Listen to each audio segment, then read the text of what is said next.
Well, this is the beehive enclosure area here. This is where the bees are going to be resting on these 3 beehives in here. The workbench area for the bees. Got to build a gate yet.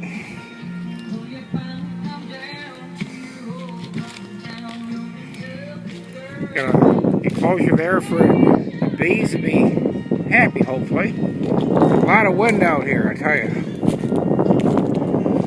3 beehives. And this is a place where they ought to hopefully be happy.